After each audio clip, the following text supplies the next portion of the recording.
Morning students. आज हम chapter 4 में minor of determinants and cofactor of determinants पढ़ेंगे। तो कल जो हमने डिटरमिनेंट्स की एक्सपेंशन पढ़ी थी वो कुछ बच्चों की प्रॉब्लम आ रही थी कि अच्छे से समझ नहीं आया। तो 4.3 है एक्सरसाइज जिसमें माइनर और कोफैक्टर के बारे में बताया गया है। इससे आपका डिटरमिनेशन का कंसेप्ट है वो क्लियर हो जाएगा। तो what is minor of determinant? In A determinant the minor of aij element is obtained by deleting ith row and jth column। मतलब जो ये एलिमेंट है i रो में है और j कॉलम में, तो i रो को छोड़ देना है और j कॉलम को छोड़ देना है, तो वो जो बाकी जो बच जाएगा वो उसका माइनर होगा। ठीक है, जैसे ये मैंने एक डिटरमिनेंट ले रखा है, डिटरमिनेंट a है, ये मैट्रिक्स नहीं है, डिटरमिनेंट a है। फर्स्ट रो है a11 a12 a13। ठीक है, फर्स्ट रो के तीनों कॉलम। फिर सेकंड रो है a21 a22 a23। फिर थर्ड रो है a31 a32 a33। ठीक है, तो जैसे हम माइनर ऑफ a11 निकालना चाहें तो माइनर ऑफ a11 मतलब इस एलिमेंट का फर्स्ट रो और फर्स्ट कॉलम का जो एलिमेंट है उसका माइनर। तो माइनर की नोटेशन होती है कैपिटल M। ठीक है, कौन से एलिमेंट का माइनर है ये? फर्स्ट रो और फर्स्ट कॉलम। ठीक है, 1 1 M11। तो क्या करना है आपको? फर्स्ट रो को छोड़ देना है, ये फर्स्ट रो को छोड़ दिया, फर्स्ट कॉलम को छोड़ देना है, ये फर्स्ट कॉलम छोड़ दिया। ठीक है, जिसका हम माइनर निकाल रहे हैं उसकी रो और उसके कॉलम को छोड़ देना है आपको। ओके, जैसे ये यहाँ पे मैंने एलिमेंट्स नहीं लिखे, यहाँ पर भी एलिमेंट्स नहीं लिखे, तो जो बाकी बच जाएगा वो इसका माइनर है, इस एलिमेंट का। ठीक है, क्योंकि हमने इसकी कोरस्पॉन्डिंग रो और इसकी कोरस्पॉन्डिंग कॉलम छोड़ा है, तो इसका माइनर क्या हो गया? ये रिमेनिंग पार्ट हो गया। ठीक है, ये। और इसको सोल्व कैसे करते हैं? इसकी एक्सपेंशन आपको आती है, डायगनली इनको मल्टीप्लाई करते हैं, क्रॉस मल्टीप्लिकेशन और माइनस। ठीक है, a22 a33 minus a32 a23। Okay, ये एक्सपेंशन ईजी है, आपको सिर्फ क्रॉस मल्टीप्लाई करना है माइनस के साथ। ठीक है, ऐसे आप किसी भी एलिमेंट का माइनर निकाल सकते हो। ठीक है, जैसे आपको a23 का निकालना हो तो कौन सी रो छोड़ोगे? सेकंड रो छोड़ दोगे, ये कंप्लीट रो को छोड़ दोगे। 3 कॉलम है, थर्ड कॉलम है, तो थर्ड कॉलम को कम्प्लीटली छोड़ दोगे। ठीक है, बाकी जो बचेगा वो आपका माइनर होगा। आगे कंसेप्ट है कोफैक्टर ऑफ ए डिटरमिनेंट। तो कोफैक्टर क्या होता है बेटे? ये माइनर के साथ उसकी प्लेस का साइन जुड़ जाता है। ठीक है, जैसे cofactor of an element aij is -1 की पावर i प्लस j। ठीक है, उसके प्लेस का जो साइन है वो उसके साथ इंक्लूड हो जाता है माइनर के साथ। ठीक है, तो वो क्या बन जाता है? कोफैक्टर। ओके, सिर्फ यहाँ पर माइनर के से निशान का जो फ़र्क पड़ता है वही फ़र्क है, बाकी माइनर जैसे निकालते हैं ऐसे ही निकालना है आपको। ठीक है, जैसे मैं यहाँ निकाल के दिखा रखा है, कोफैक्टर ऑफ एलिमेंट a32। 32 का मतलब क्या है? थर्ड रो का सेकंड एलिमेंट। ठीक है, थर्ड रो है और सेकंड कॉलम है। ओके, तो -1 की पावर क्या हो जाएगी? 3 + 2। ठीक है, इनका ऐड क्या हो जाएगा? i प्लस j का 5 और M32। ठीक है, तो M32 मतलब कौन सी रो छोड़नी है आपको? थर्ड रो छोड़नी है और सेकंड कॉलम छोड़ना है। ठीक हो, ये थर्ड रो छोड़ दी मैंने और सेकंड कॉलम छोड़ दिया। ठीक है, तो बाकी क्या बचा आपके पास? ये बचा है a11 a13 a21 a23। ठीक है, तो अब हम इसको सॉल्व कर लेंगे।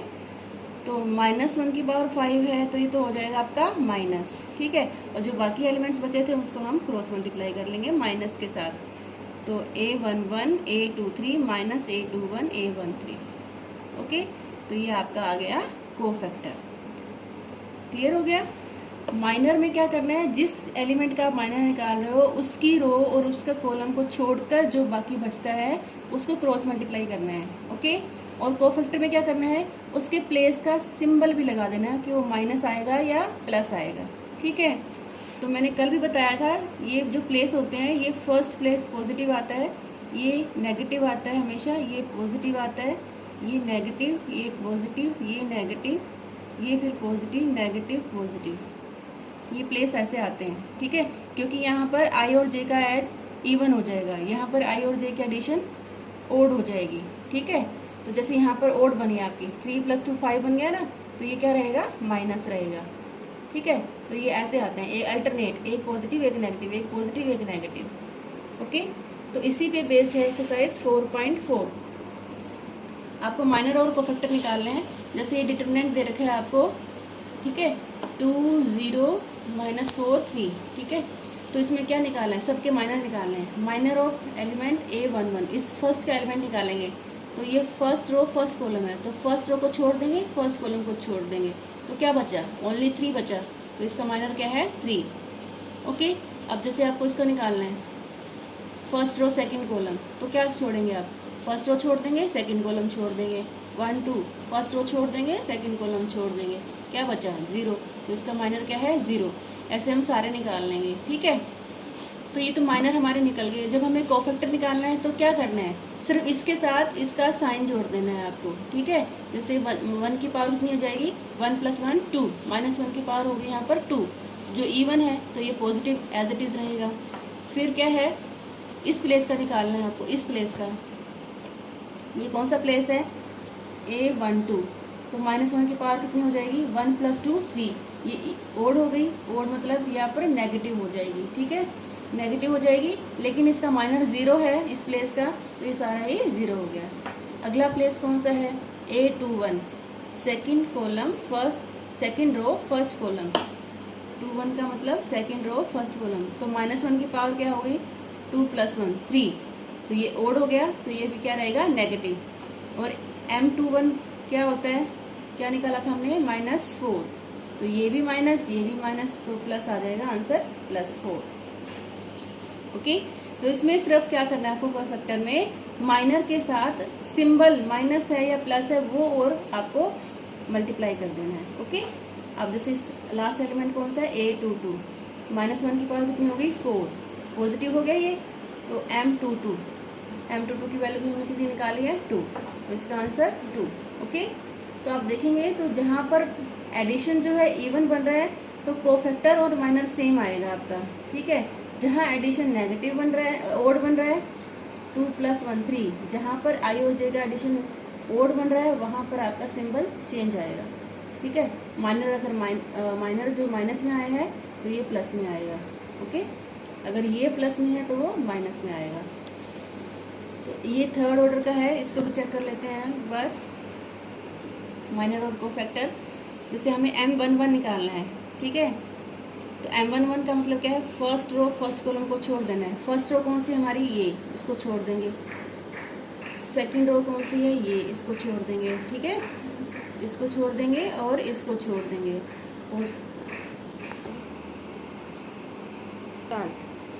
अब देखो आपको M11 निकालना है तो आपको फर्स्ट रो फर्स्ट कॉलम छोड़ देना है, जैसे ये छोड़ देना है, ठीक है। क्योंकि हर बार बेटे हम ऐसे लिख के नहीं कर सकते, it is very lengthy process. तो आपको माइंड में ही आपको क्लियर करना है कि हमें ये रो नहीं लेनी और ये कॉलम नहीं लेना, ठीक है। अब क्या दिख रहा है आपको, जैसे ये मैंने काट दिया, ये भी काट दिया, क्या दिख रहा है आपको, 5 - 1 1 2। तो इसको सोल्व करना है आपको। इसको कैसे सोल्व करना है, क्रॉस मल्टीप्लिकेशन। और ये आपको ये एरो भी नहीं लगाने हैं, ये सिर्फ मैं आपको कंसेप्ट क्लियर करने के लिए बता रही हूँ। और ये अब तक तो आपको याद हो गया होगा कि इनको क्रॉस मल्टीप्लाई करके सोल्व करते हैं, ठीक है। 5 2 = 10, फिर माइनस बीच में आता है और 1 -1 की मल्टीप्लिकेशन होगी -1। तो 10 + 1 हो गया ये 11। ओके, फिर M12, तो इसमें क्या छोड़ना है आपको, फर्स्ट रो सेकंड कॉलम छोड़ना है, ठीक है। तो जैसे फर्स्ट रो छोड़नी है आपको, ये फर्स्ट रो छोड़ दी और सेकंड कॉलम ये छोड़ दिया आपने। ये आपको अपने माइंड में ही आपको ये सारा ऑब्जर्व करना है बेटे। ये M12 निकाल रहे हैं मतलब फर्स्ट रो और सेकंड कॉलम छोड़ दिया। तो क्या दिखा आपको, 3 - 1 0 2। तो इसको सोल्व करेंगे, 3 2 = 6 और ये 0 से मल्टीप्लाई हो गया 0, तो कितना आ गया 6। तो इस तरह से आपको ये सोल्व करने हैं।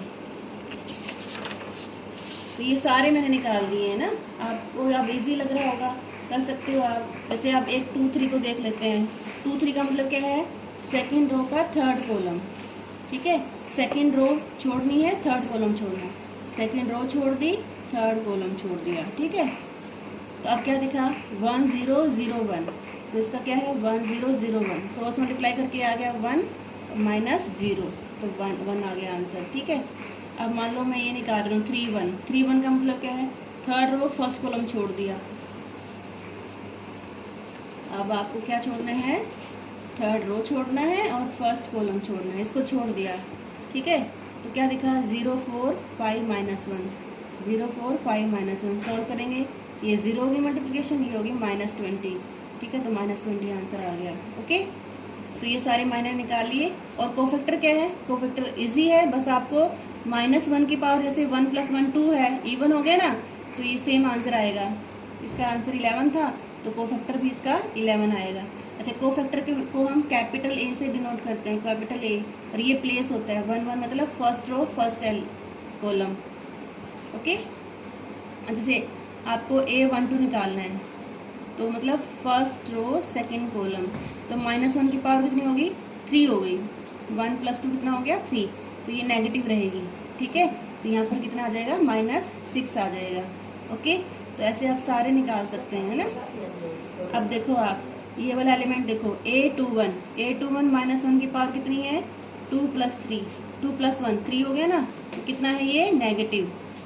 और इसका आंसर M21 का आंसर भी हमने कितना निकाला था -4। ओके, ये देखो आपको निकाला हुआ ना, M21 का आंसर कितना निकाला हुआ है -4, तो यहाँ पर हम रख देंगे -4, और -1 की पावर हो जाएगी 2 + 1 3, तो ये भी माइनस, ये भी माइनस, क्या बन जाएगा प्लस। ठीक है, क्लियर हो गया कंसेप्ट। आसान है ये, बिल्कुल आसान है, बस उस रो को और उस कॉलम को छोड़ देना है माइनर के लिए, बाकी सोल्व कर लेना है। और कोफैक्टर में उसकी प्लेस की साइन ऐड कर देनी है कि वो नेगेटिव प्लेस है या पॉजिटिव प्लेस है।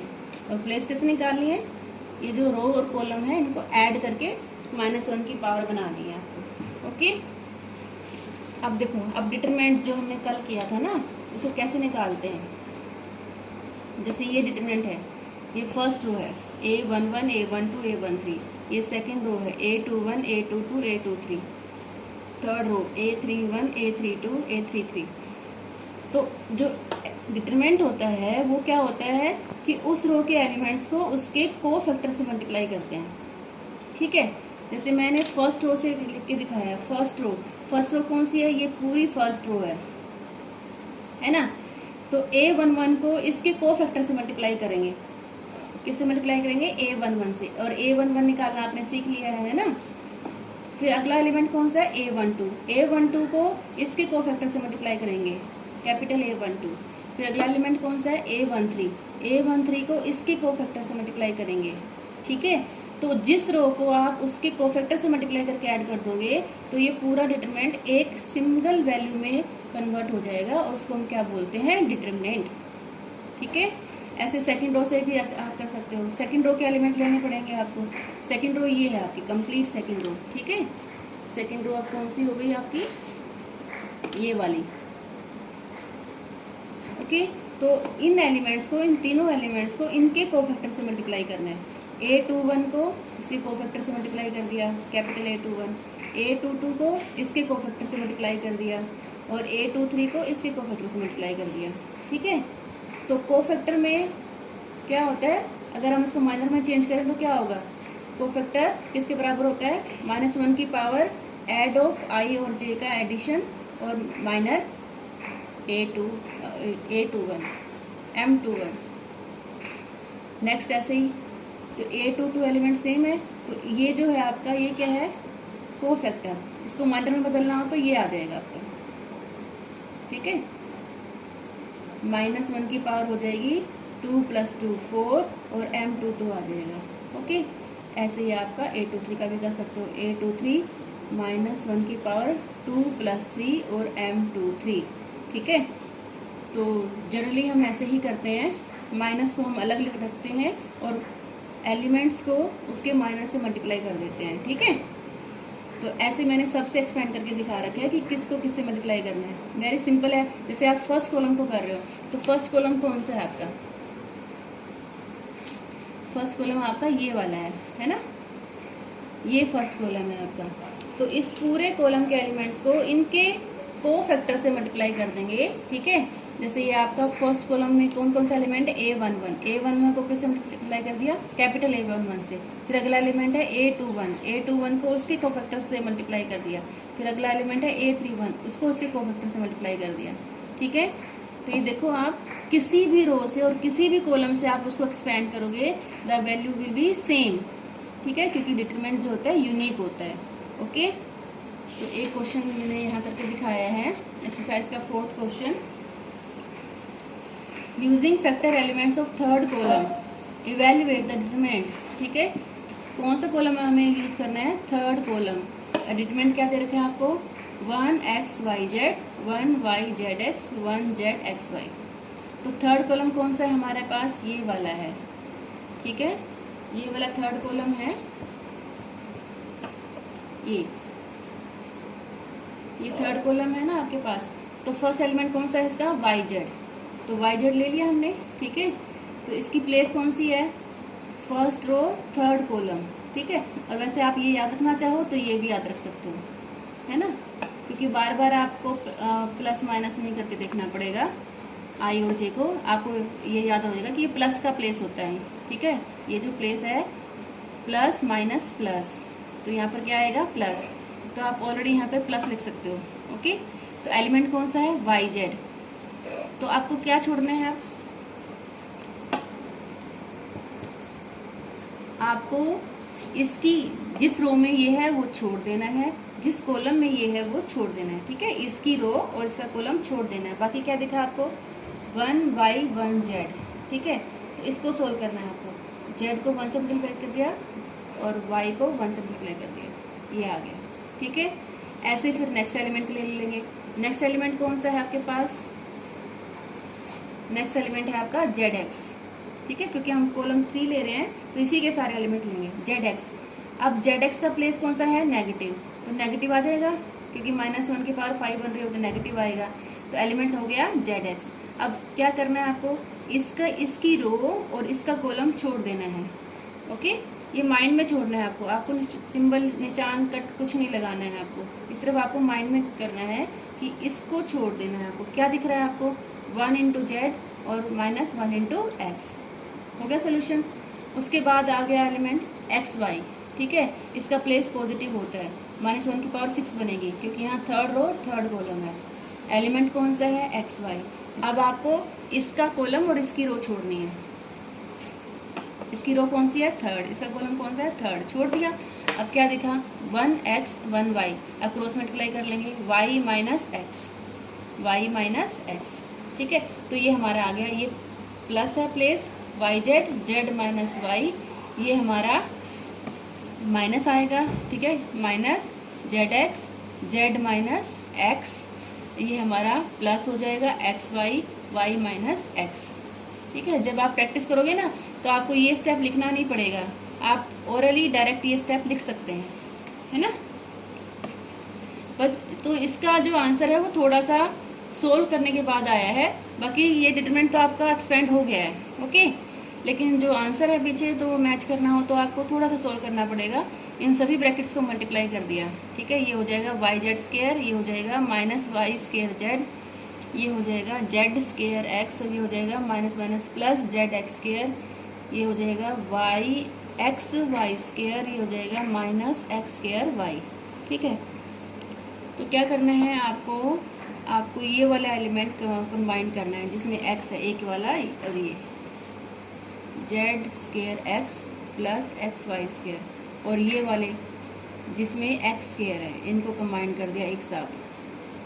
ठीक है, और इन दोनों को कंबाइंड ही रखा है। तो यहाँ से जो पहले दो हैं उसमें से -yz कॉमन ले लिया, इसमें से x कॉमन ले लिया, इसमें से x² कॉमन ले लिया। ठीक है, अब देखेंगे हम तो हमारे पास जो अंदर ब्रैकेट है y माइनस जेड, यहाँ से भी हम इसको अगर फैक्टराइज करें तो y minus Z y plus Z बनेगा हमारे पास। यहाँ पर भी y माइनस जेड है, तो y माइनस जेड देखो हम यहाँ फैक्टराइज कर दिया, तो y माइनस जेड हमने ऑल आवर कॉमन ले लिया है।